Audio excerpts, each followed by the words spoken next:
नमस्कार, मैं हूँ शालिनी और बहुत स्वागत है आपका अपने चैनल हॉरोस्कोप टैरो में। आई होप आप सब बहुत स्वस्थ होंगे।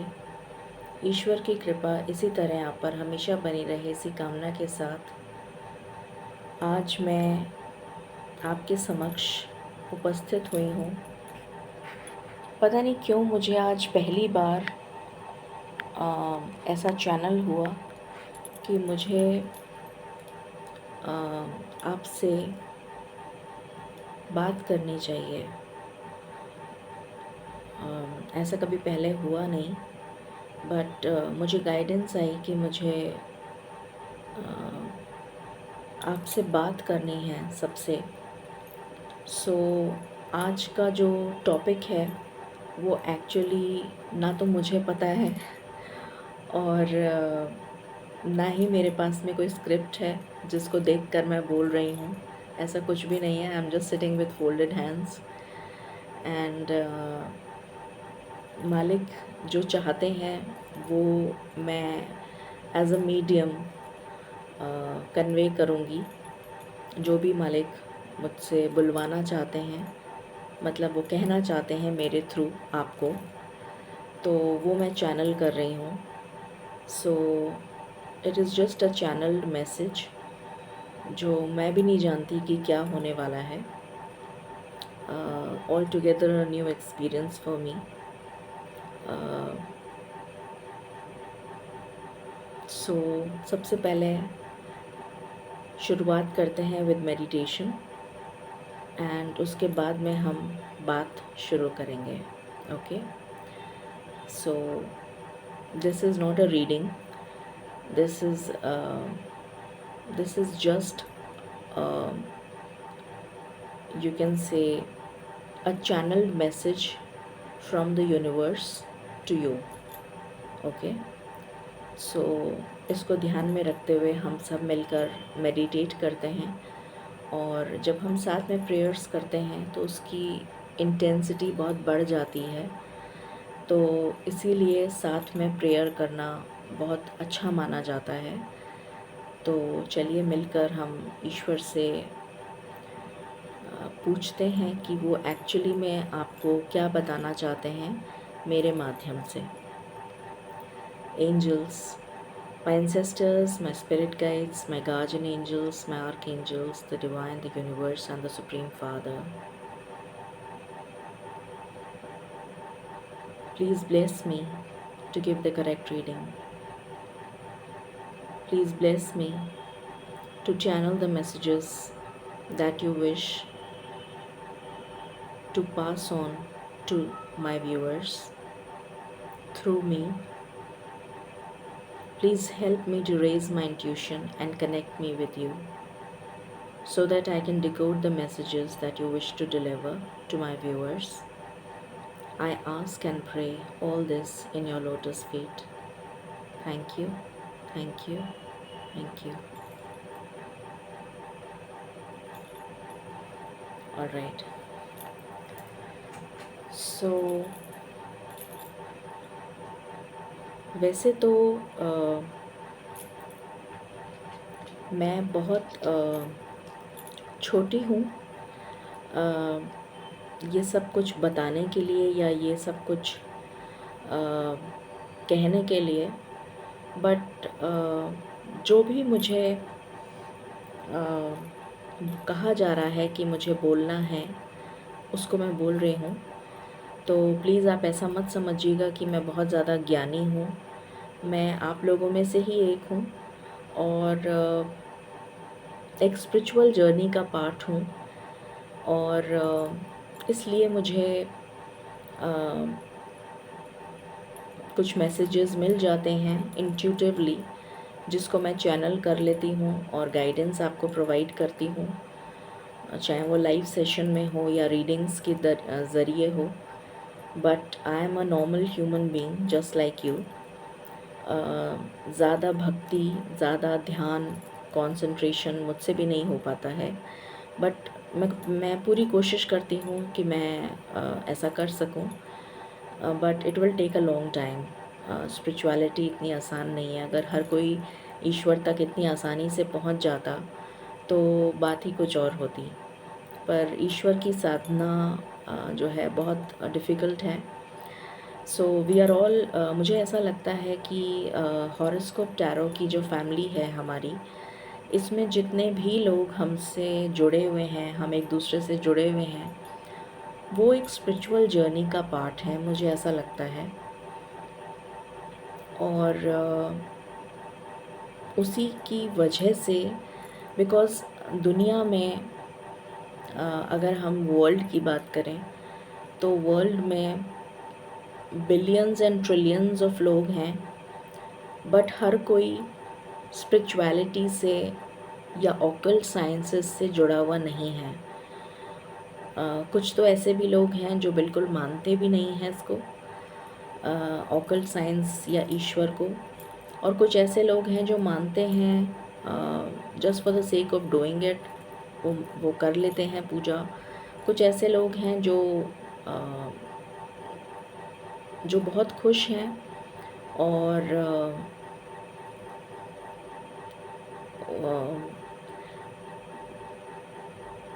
लोगों ने, मतलब ईश्वर ने हर किसी को एक डिफरेंट तरीके से बनाया है। तो ऐसे बहुत कम लोग हैं, बहुत कम, जो एक्चुअली में स्पिरिचुअल हैं। स्पिरिचुअलिटी से यहाँ पर मेरा ये मतलब है कि मैं जो समझती हूँ, जितना मुझे ज्ञान है मैं उतना बता रही हूँ। स्पिरिचुअलिटी का जो मीनिंग है, जो मुझे पता है, spirituality is connecting with the divine.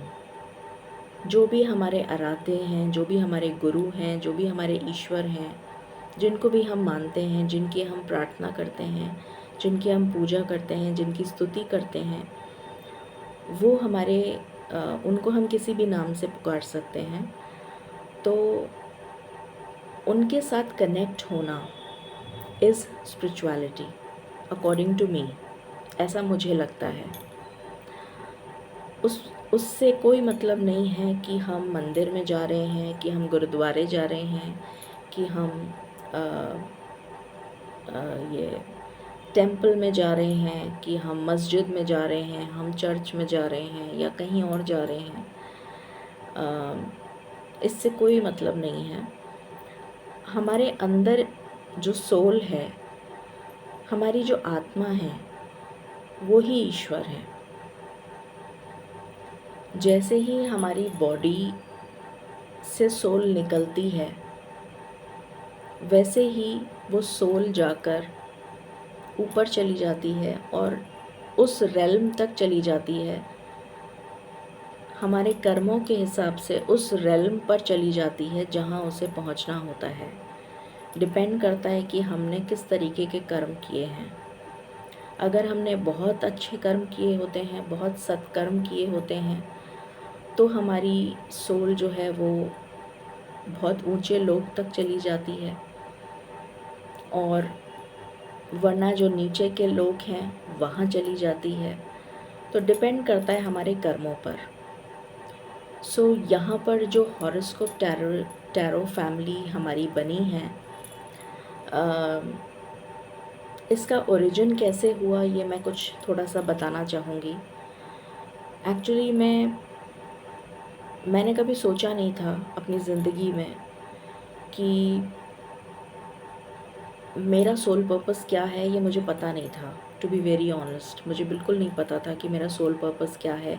In fact मुझे यही नहीं पता था सोल पर्पस क्या होता है, मुझे नहीं पता था।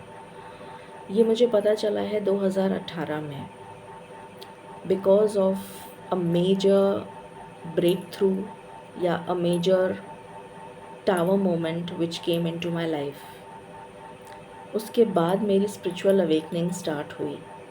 और हर किसी की ज़िंदगी में, जितना मैंने देखा है और जाना है, मुझे लगता है कि हर किसी की ज़िंदगी में एक ऐसा टाइम आता है, अगर ईश्वर चाहते हैं, क्योंकि ईश्वर की मर्ज़ी के बिना तो वैसे भी कुछ नहीं होता, तो अगर ईश्वर चाहते हैं कि उस पर्सन को उस लोक तक पहुंचाना है, तो वो उसको स्पिरिचुअल जर्नी का पार्ट बना देते हैं और वो पर्सन एक स्पिरिचुअल जर्नी में चलता चला जाता है। और वो स्पिरिचुअल जर्नी इतनी कठिन होती है, इतनी कष्टदायक होती है, इतनी तकलीफ़दायक होती है, इतनी ज़्यादा तकलीफ़ें, मुश्किलें, स्ट्रगल्स, ऑब्स्टिकल्स, चैलेंजेस, धोखेबाजी, बिट्रेयल, ये सब कुछ झेलना पड़ता है। और उसके बाद भी अगर हम टिके रहे स्पिरिचुअलिटी में, तो ये बहुत बड़ी बात है, क्योंकि इतने ऑब्स्टिकल्स आपको ईश्वर देते हैं, आपको बिल्कुल पत्थर दिल बना देते हैं कि आप सारे ऑब्स्टिकल्स को पार कर सकें और आगे बढ़ सकें। इतनी स्ट्रेंथ, इतनी स्पिरिचुअल एनर्जी ईश्वर हमें प्रदान करते हैं, जो भी एक स्पिरिचुअल जर्नी का पार्ट होते हैं।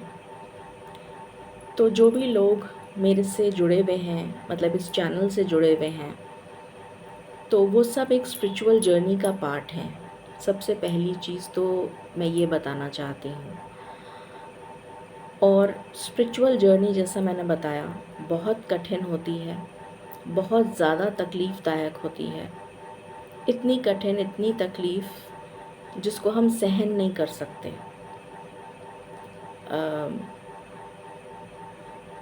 तो वो कठिनाइयाँ, वो मुश्किलें, वो ऑब्स्टिकल्स, वो चैलेंजेस हमारी ज़िंदगी में हमें इसलिए दिए जाते हैं ताकि हम उन चैलेंजेस से लेसन लर्न कर सकें। वो ऑब्स्टिकल्स हमारी ज़िंदगी में इसीलिए आते हैं क्योंकि हमें कुछ सीखना होता है, हमें बहुत कुछ सीखना होता है, क्योंकि हम एक स्पिरिचुअल जर्नी का पार्ट हैं। आप में से बहुत सारे लोग ऐसा सोचते होंगे कि देखो उसकी ज़िंदगी कितनी अच्छी है, उसको कुछ तकलीफ़ ही नहीं है, ऐश आराम की ज़िंदगी जी रहा है, खुशी से जी रहा है, बहुत ज़्यादा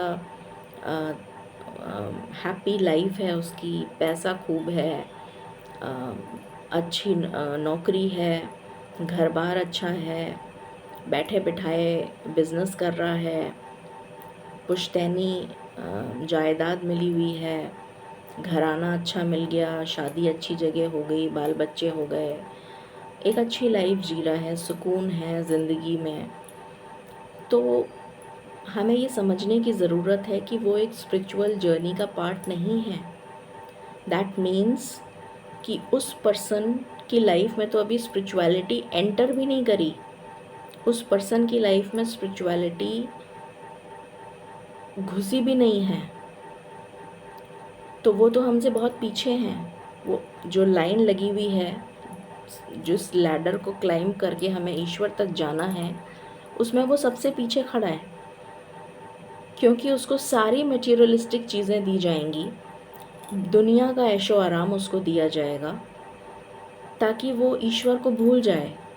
क्योंकि जब हमें इतना ऐशो आराम मिलता है, इतनी हमारी सारी ख्वाहिशें पूरी हो जाती हैं, हमारे ऑब्स्टिकल्स रिमूव हो जाते हैं, हमें कोई ऑब्स्टिकल्स मिलते ही नहीं हैं, चैलेंजेस मिलते ही नहीं हैं, बहुत ही सुखद और बहुत ही खुशनुमा ज़िंदगी होती है हमारी, तो समझ लेना चाहिए कि वो पर्सन लाइन में सबसे पीछे लगा हुआ है, उसकी तो स्पिरिचुअल जर्नी अभी स्टार्ट ही नहीं हुई।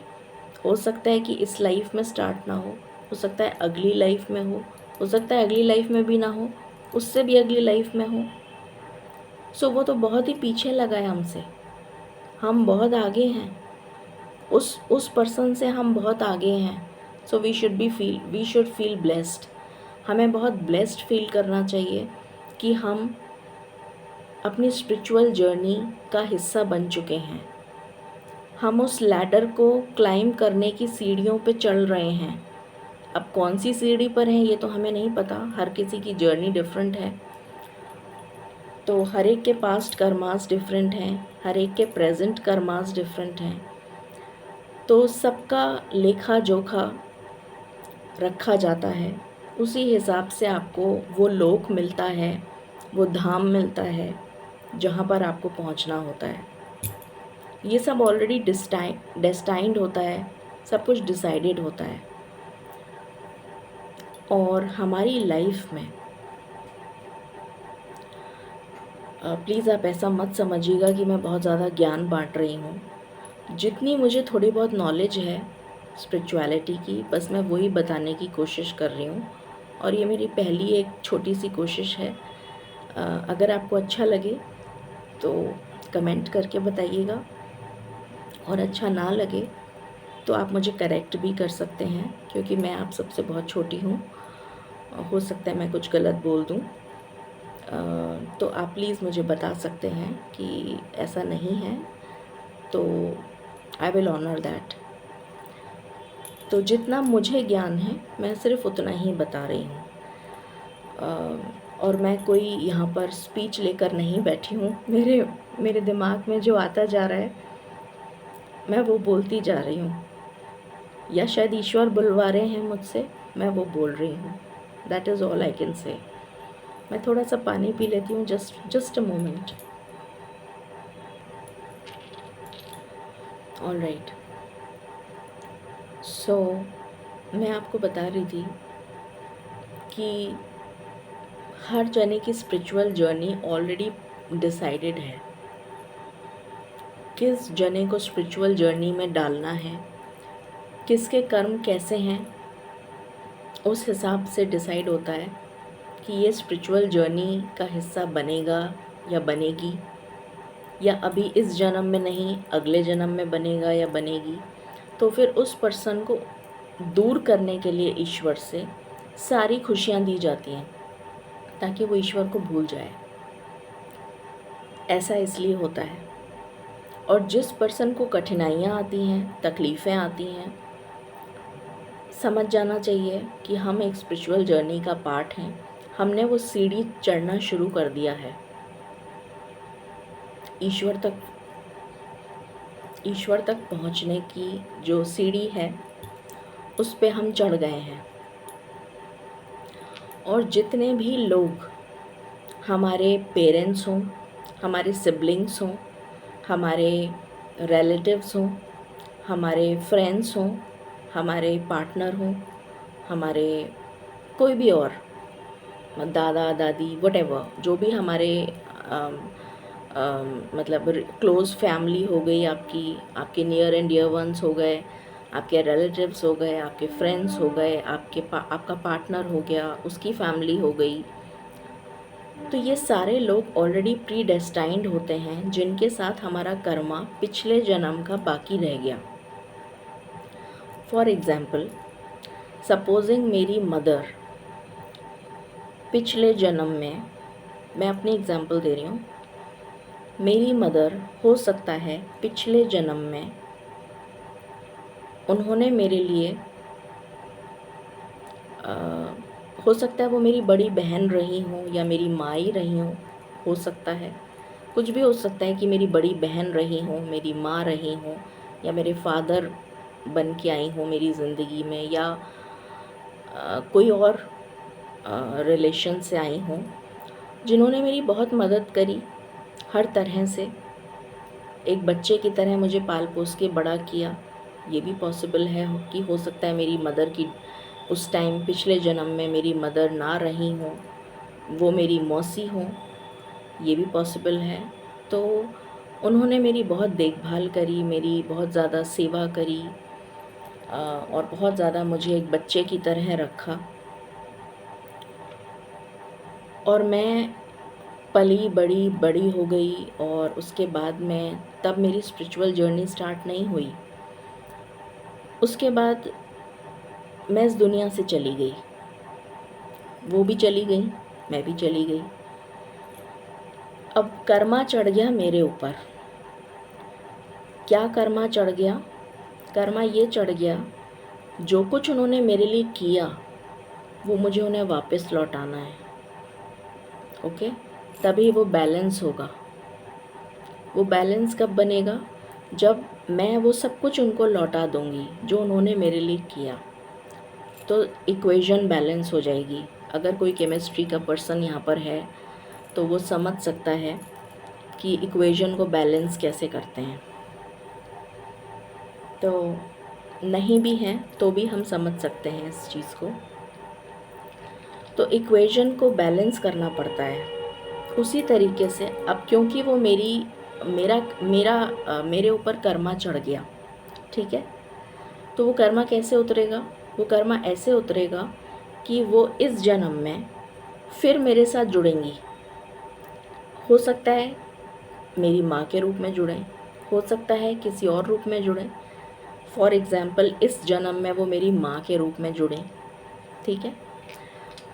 तो पहले का कर्मा तो था ही, वो तो ऑलरेडी मेरे ऊपर चढ़ा हुआ है, और इस जन्म का भी कर्मा चढ़ गया क्योंकि वो मेरी माँ थी, मतलब मेरी माँ हैं, तो उन्होंने मेरे लिए जो कुछ किया इस जन्म में वो कर्मा भी ऐड हो गया। तो आप ये समझ लीजिए पिछले जन्म में सपोज़ 2 कर्मा था, अब इस जन्म में 2 और ऐड हो गया, तो 2 + 2 4 कर्मा चढ़ गए मेरे ऊपर। अब वो 4 कर्मा मुझे उतारने हैं, तब जाके हमारी इक्वेशन बैलेंस में आएगी, और तब मेरा उनके साथ में लेना देना ख़त्म हो जाएगा। मतलब फिर वो दूसरे लोक में होंगी, मैं कहाँ पर होंगी, वो मेरी स्पिरिचुअल जर्नी है, उनकी स्पिरिचुअल जर्नी के अकॉर्डिंग वो कहाँ पर जाएंगी और मैं कहाँ पर जाऊंगी, ये टोटली डिफरेंट है। बट जब तक हमारा कर्मा बैलेंस नहीं होता तब तक हम एक दूसरे के साथ कनेक्टेड रहते हैं, ठीक है। तो this is called Karma theory. तो इस तरह से कर्मा चढ़ते जाते हैं, हमें उतारना होता है, फिर चढ़ जाते हैं, फिर उतरते हैं। तो ये चलता रहता है, ये एक साइकिल की तरह घूमता रहता है। उसी तरीके से पार्टनर है। अब हो सकता है कि पिछले जन्म में मेरा पार्टनर मुझे ऐसा मिला हो जो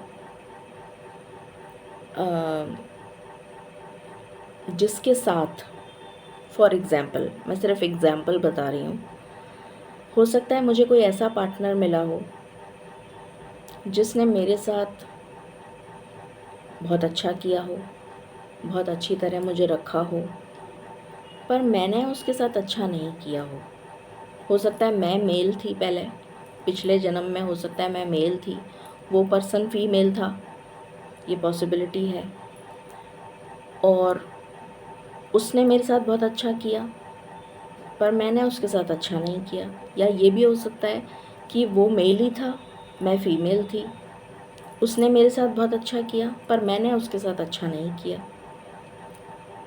मैंने उसको धोखा दिया, मैंने उसको किसी भी तरह से धोखा देके या तो शादी नहीं निभाई, या शादी तोड़ दी, या फिर शादी बहुत टॉक्सिक रही, कुछ भी हो सकता है। तो कर्मा चढ़ गया मेरे ऊपर, मैं चली गई ऊपर, वो भी चला गया ऊपर। अब हमारा कर्मा बैलेंस तो हुआ ही नहीं, तो इस जन्म में हम वापस मिलेंगे। ज़रूरी नहीं है कि हम सोल पार्टनर के रूप में मिलें, हो सकता है हम फ्रेंड के रूप में मिलें, हो सकता है कि हम फादर मदर के रूप में मिलें, हो सकता है हम भाई बहन के रूप में मिलें, कुछ भी हो सकता है, ठीक है। मैं सिर्फ एक एग्ज़ाम्पल के तौर पे आपको बताने की कोशिश कर रही हूँ। तो इस जन्म में मुझे एक ऐसा पार्टनर, वही पार्टनर मेरी लाइफ में वापस आएगा, क्योंकि कर्मा बैलेंस करना है। वही पार्टनर मेरी लाइफ में वापस आएगा, कुछ भी बन के आ सकता है, ठीक है। सपोज़ वो पार्टनर ही बन के आया, सपोज़, अब वो मेरी लाइफ में आ गया। इस जन्म में क्योंकि कर्मा बैलेंस करना है, और ईश्वर जो हैं उन्होंने सब देख लिया कि मैंने गलती करी, गलती किसने करी, मैंने करी, तो सज़ा कौन भुगतेगा, मैं।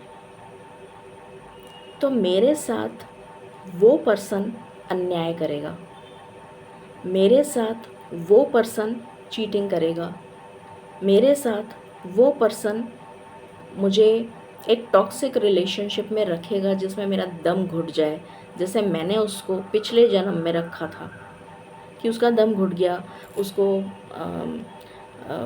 बहुत ही टॉक्सिक रिलेशनशिप में रखा, उसकी कभी केयर नहीं करी, उसकी कभी वैल्यू नहीं करी, तो वही चीज़ लौट कर मेरे पास आएगी अगले जन्म में।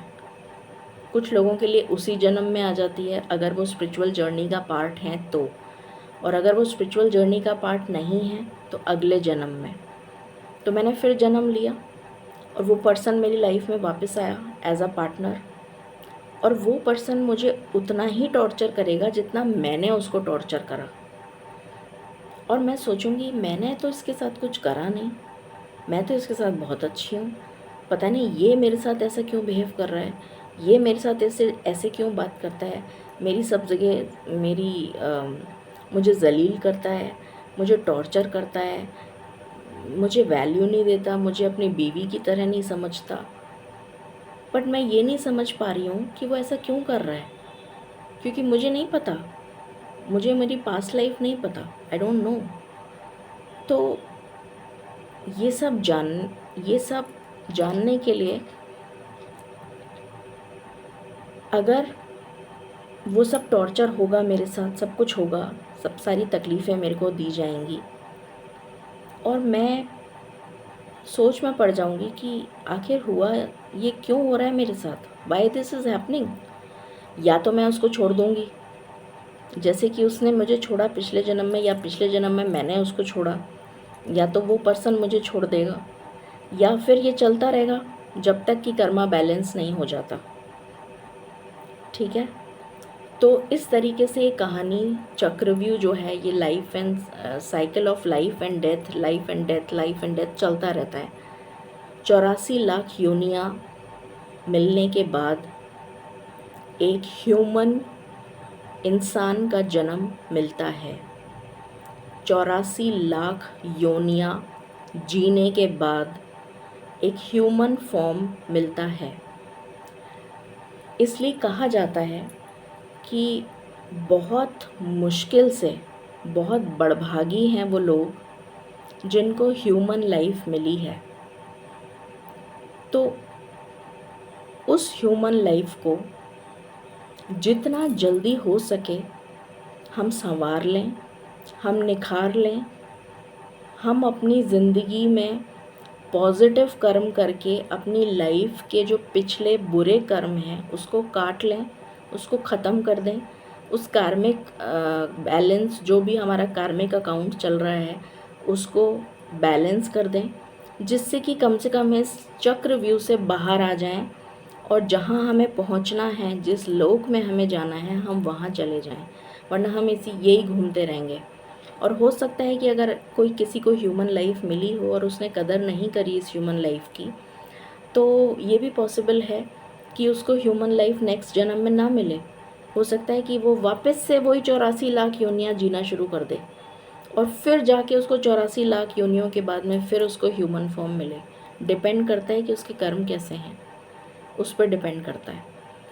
तो इसलिए कहते हैं कि अगर हमें ह्यूमन लाइफ मिली है तो हमें उसको ऑनर करना चाहिए। और बहुत बड़भागी हैं हम कि अगर हमें तकलीफ़ें दी जा रही हैं, that means we are a part of a spiritual journey.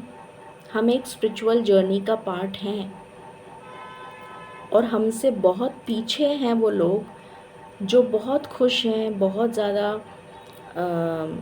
अपनी ज़िंदगी में ऐश कर रहे हैं, मज़े कर रहे हैं, एंजॉय कर रहे हैं, सब कुछ कर रहे हैं, सारी लग्जरी लाइफ उनको मिली हुई है।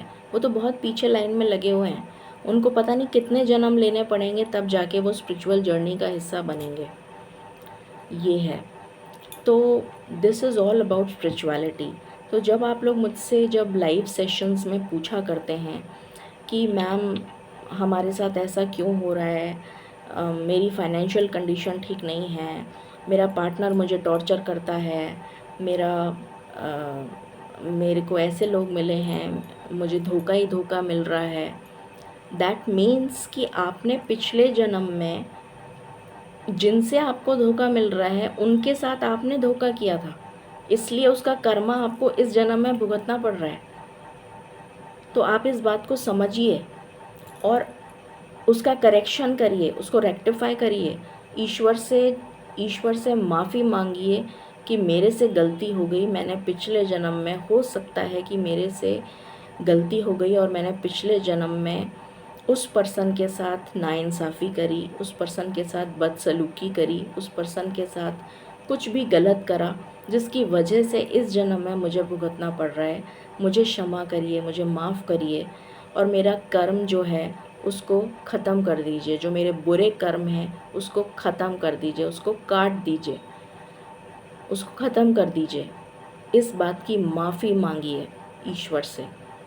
जो आप प्रार्थनाएं करते हैं रोज़, उसमें उस बात की माफ़ी मांगिए ताकि वो कर्म आपके जो पिछले जन्म के हैं, जिसकी वजह से आपको इस जन्म में टॉर्चर मिल रहा है, परेशानियां आ रही हैं, किसी को हेल्थ इश्यूज़ हो सकते हैं, इसका मतलब है कि आपने पिछले जन्म में किसी के साथ किसी की हेल्थ को नज़रअंदाज किया था, किसी की हेल्थ की कदर नहीं करी थी।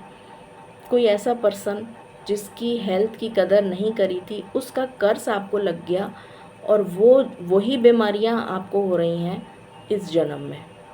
तो उस बात की माफ़ी मांगिए।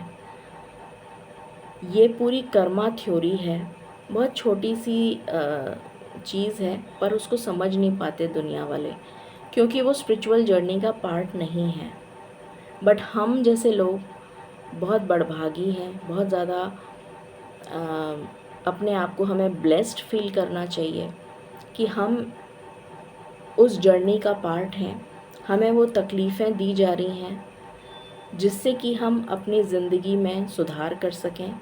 कैसे कर सकें, उसके बहुत सारे तरीके हैं। एक तरीका है ईश्वर से माफ़ी मांगना, रोज़ प्रार्थना करना और ईश्वर से माफ़ी मांगना। दूसरा तरीका है लोगों की सेवा करना, प्राणी मात्र की सेवा करना। प्राणी मात्र का मतलब होता है प्राणी कोई भी हो सकता है, ज़रूरी नहीं है कि वो हमारा अपना ही हो। प्राणी का मतलब है जगत, दुनिया की सेवा करना। किसी भी तरीके से अगर हम किसी की मदद कर सकें, किसी भी तरीके से अगर हम किसी को हेल्प कर सकें, किसी की मुसीबत में काम आ सकें, तो वो हमारे पॉजिटिव कर्मा में जुड़ जाएगा और एक नेगेटिव कर्मा कम हो जाएगा। एक ऊपर चला जाएगा पॉजिटिव कर्मा और एक नेगेटिव कर्मा नीचे आ जाएगा। तो हमें अपने पॉजिटिव कर्मा बढ़ाने हैं और नेगेटिव नीचे लाने हैं। इस तरह से बैलेंस करनी है सिचुएशन। तो दूसरा तरीका बहुत आसान है क्योंकि हमारी भक्ति जो है उसमें इतनी शक्ति नहीं है कि हम इतनी घोर तपस्या, जैसे पुराने ज़माने के जो लोग थे, जो तपस्वी थे, जो बिल्कुल अपना वैराग्य जीवन जीते थे और तपस्वी थे, तपस्या करते थे और ईश्वर की साधना करते थे, वो पॉसिबल नहीं है आज के ज़माने में कि हम ईश्वर को खुश कर सकें अपनी भक्ति से। तो कम से कम हम सेवा कर कर ही खुश कर दें। हम प्राणी मात्र की सेवा कर लें। ये बहुत बड़ा धर्म है, ये बहुत बड़ा कर्म है। इससे हमारे सारे पाप कट जाएंगे।